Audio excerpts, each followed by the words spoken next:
നമസ്കാരം പ്രിയപ്പെട്ട പ്രേക്ഷകർക്ക് ഒരിക്കൽ കൂടി മലയാളി സോക്കറിലേക്ക് ഹൃദ്യമായ സ്വാഗതം.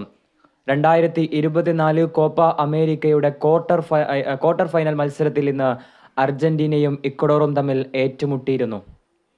നമുക്കറിയാം, നിലവിൽ 2024 കോപ്പ അമേരിക്കയിൽ 90 മിനിറ്റുകൾക്ക് ശേഷം മത്സരം സമനിലയിലാണെങ്കിൽ ക്വാർട്ടർ ഫൈനലിലും അതുപോലെ തന്നെ സെമി ഫൈനലിലും എക്സ്ട്രാ ടൈം ഇല്ലാതെ നേരിട്ട് പെനാൽറ്റി ഷൂട്ടൗട്ടിലേക്ക് പോകുന്ന രീതിയാണ് ഉണ്ടായിരുന്നത്. ഇന്നത്തെ മത്സരത്തിൽ അർജന്റീനയെ സംബന്ധിച്ചിടത്തോളം ഗോളിലേക്ക് എത്താൻ കഴിഞ്ഞു. എന്നാൽ പിന്നീട് ഇക്വഡോർ സമനിലയിലേക്ക് മത്സരത്തെ എത്തിക്കുന്നതും കണ്ടു. എന്നാൽ പെനാൽറ്റി ഷൂട്ടൗട്ടിലേക്ക് നീണ്ട മത്സരത്തിൽ അർജന്റീന വിജയം സ്വന്തമാക്കുന്ന കാഴ്ചക്കാണ് നമ്മൾ സാക്ഷികളായത്.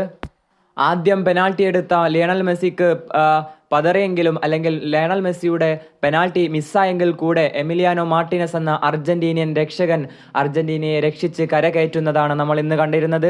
ഇന്നത്തെ മത്സരത്തിൽ 2 പെനാൽറ്റി സേവുകളാണ് അദ്ദേഹം നടത്തിയിരുന്നത്. അതേസമയം മത്സരത്തിൽ ലഭിച്ച ഒരു പെനാൽറ്റി ഇക്വഡോറിന് ലക്ഷ്യത്തിലെത്തിക്കാനും കാണാതെ പോയത് നമ്മൾ കണ്ടിരുന്നു. ഏതായാലും വിജയിച്ചുകൊണ്ട്, പെനാൽറ്റി ഷൂട്ടൗട്ടിൽ വിജയിച്ചുകൊണ്ട് അർജന്റീന സെമിയിലേക്ക് യോഗ്യത ഉറപ്പാക്കിയിരിക്കുന്നു. ഇവിടെ അവസാനിപ്പിക്കുന്നു. നന്ദി.